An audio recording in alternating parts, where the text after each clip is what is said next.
ఓం శ్రీ గురుభ్యో నమ. హరి ఓం. శివాయ విష్ణురూపాయ శివరూపాయ విష్ణవే శివస్య హృదయం విష్ణు విష్ణోస్య హృదయం శివ. అందరికీ నమస్కారం. శివకేశవులకు భేదము లేనటువంటిది శివాయ విష్ణురూపాయ. అటువంటి తత్వాన్ని మనం అవలంబించుకోవాలి. శివుడు లేడు, శివుడు ఉన్న చోట శ్మశానం, రుద్రుడు లేడు, మహానది లేడు, రాముడే చెప్పాడు శివుడికి నేను పూజ చేశానని చెప్పేసి. కాబట్టి దాని గురించి అనవసరంగా మనము కోడిగుడ్డు మీద ఈకలు పీకినట్టుగా ఉంటుంది. కాబట్టి అవన్నీ కూడా చూడకుండా శివుడు కేశవుడు ఒక్కటే. పారమార్థిక చింతన, భగవత్ స్వరూపాన్ని రూపంలో కాకుండా భక్తి ప్రధానంగా మనం సేవించుకునే తత్వాన్ని మనం తెలుసుకుంటే చాలా మంచిది. సరే, ఏదేమైనా ఈరోజు ఎందుకు విశేషం అంటే, మొన్న ఒక మిస్టేక్లో భౌమ చతుర్థి అని చెప్పాను నేను కదా. 30-31 తారీఖులలో భౌమ చతుర్థి, 31వ తేదీ భౌమ చతుర్థి అన్నా నేను. కానీ అక్కడ భౌమ చతుర్దశి అది యాక్చువల్గా. సరే, ఆ విషయం తప్పు దొరికింది, తప్పును ఒప్పుకోవాలి కదా. కాబట్టి ఆ తప్పుని ఒకసారి మన్నించండి. భౌమ చతుర్దశిగా నిన్నటి మనం చేసుకున్నాం. చాలామంది అటువంటి భౌమ చతుర్దశి నేను చెప్పినటువంటి పరిహారాలు చేసుకొని రుణ విమోచనాన్ని, రోగనాశనాన్ని పొందుకోబోతున్నారు. సంతాన ప్రాప్తి కూడా పొందుకుంటున్నారు. వారికి శుభం కలగాలని, వివాహం కాని వారికి వివాహం కలగాలని కోరుకుంటూ ఈరోజు మనకి ప్రత్యేకంగా అంటే 2వ తేదీ 1వ తేదీ మధ్యాహ్నం నుంచి మొదలుపెట్టి మనం 2వ తేదీ సాయంకాలం వరకు పౌర్ణిమ. దీనిని మదన పౌర్ణిమ అని కూడా అంటారు. అంటే కొంతమందికి శారీరకమైనటువంటి సుఖం అనేది తక్కువగా ఉంటుంది. మీరు విన్నది కరెక్టే, నేను తప్పు చెప్పట్లేదండి. భార్యాభర్తల మధ్య శారీరక సౌఖ్యం చాలా ఇంపార్టెంట్. ఇద్దరి మధ్యలో అంతరంగికమైనటువంటి వారికి జరగాల్సినటువంటి శారీరక సౌఖ్యం సరిగా జరగకపోవడం అంటే అసంతృప్తిగా ఉండేటువంటి వైవాహిక జీవనం, అది గుర్తుపెట్టుకోండి. ఏదైనా తప్పు చెప్పట్లేదండి. సైన్స్ ప్రకారం కూడా భార్యాభర్తల మధ్య అత్యంత సాన్నిహిత్యం ఉన్నప్పుడే బయటి ప్రపంచంలో ప్రమాదాలు జరగవు. నాకు అంత ఇష్టం ఉండదండి, నాకు ఎప్పుడు అది యాభ ఉండదండి, నేను ఎప్పుడు ఇలా చేయనండి, నాకెందుకో అది కొద్దిగా ఇబ్బందిగా ఉంటుందండి, నాకు కడుపు నొప్పి ఉంటుందండి, నాకు సరిగా స్పందన ఉండట్లేదండి, ఇలాంటివి మనం వింటుంటాం కదా.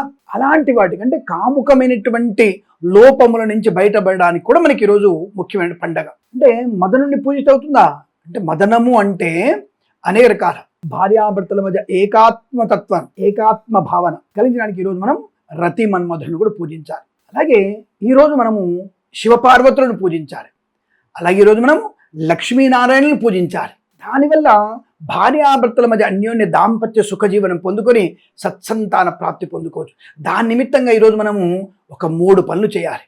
మొదటిది పాలు పెరుగు దానంగా ఇవ్వడం. ఈరోజు సాయంకాల సమయంలో స్వామి నేను భోజనం చేశాను స్వామి, పర్వాలేదు, భోజనం చేసినా పాలు పెరుగు దానంగా ఇవ్వండి ఎవరికైనా ఒకళ్ళకి. అలాగే ప్రదోషకాల సమయంలో శివాలయంలో దీపారాధన చేయండి.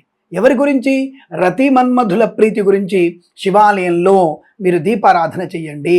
అద్భుతమైనటువంటి సుఖ సౌభాగ్య యోగాలు పొందుకుంటారు, సత్సంతాన ప్రాప్తి. అలాగే రేపు 2వ తేదీ, ఏమంటే ఇంత లేట్ చెప్తారు మీరంటే, ఉంది కదా మనకి ఇంకా 2-3 గంటల టైం ఉంది, కంగారు ఎందుకు? అందుకనే రేపు కూడా మనకి ప్రాతకాలంలో లక్ష్మీనారాయణ ప్రీత్యర్థం దీపదానం కూడా చేయండి.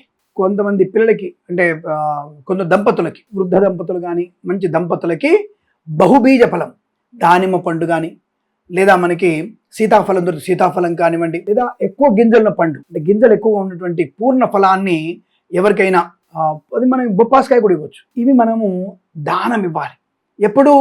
2వ తేదీ రోజున. ఆ రోజున మనము నదీ తీరంలో గనక మీరు అంటే రేపు రోజున నదీ తీరంలో గనక ఎటువంటి స్నానం చేసి, గంగా నది, కృష్ణా నది, గోదావరి నదిలో స్నానం చేసి మనం ఎవరికైనా ఇలా ఫలదానం ఇచ్చి లక్ష్మీనారాయణ స్వరూపంగా భావించే వారికి దంపతులకి మనం గనక ఫలదానం ఇచ్చినట్టయితే తప్పకుండా అన్యోన్య దాంపత్య సుఖజీవనం, నేనేం మొహమాట పడట్లే, కాముకమైనటువంటి సుఖజీవనం, భార్యాభర్తల మధ్య అన్యోన్య సుఖము జరిగి సత్సంతాన ప్రాప్తి పొందడానికి లక్ష్మీనారాయణ స్వరూపం భావించి గురువారం రోజున 2/4/2026 రోజున ఉదయం పూట నదీ స్నానం చేసి నది గట్టునే సంకల్పము చేసి ఇలా ఫలదానం ఇచ్చిన వారికి అద్భుతమైనటువంటి శుభ సంతాన ప్రాప్తి ఉంటుంది. అలాగే ఈ రోజున మీరు ఎవరెవరైతే సత్యనారాయణ స్వామి వ్రతాన్ని ఆచరిస్తున్నారు, ఎవరైతే సుబ్రహ్మణ్య స్వామిని ఆరాధన చేస్తున్నారో, ఎవరైతే ఈరోజు గణపతి హోమాన్ని చేయించుకోగలిగే శక్తి ఉండి చేయించుకున్న వారికి అష్టైశ్వర్య ఆకస్మిక ధన ప్రాప్తి కూడా ఉంటుంది. కాబట్టి ఈ రోజున మనం ఈ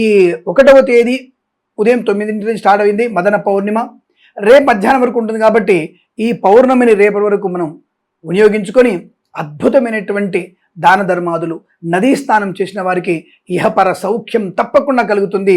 ఇది చేసి చూడండి. కుజదోషం ఉన్న వాళ్ళు తప్పనిసరిగా రేపు అంటే 2వ తేదీ గురువారం రోజున కందులు దానంగా ఇవ్వండి. చాలా మంచి ప్రయోజనాన్ని పొందుకుంటారు. ఇలా మీరు చేసినందువల్ల అఖండమైనటువంటి ప్రశాంతత, ఆనందయుగం పొందాలని కోరుకుంటూ, పొందుతారని తెలియజేసుకుంటూ, సర్వే జన సుఖినో భవంతు. ప్రేమతో మీ కిరణ్ శర్మ.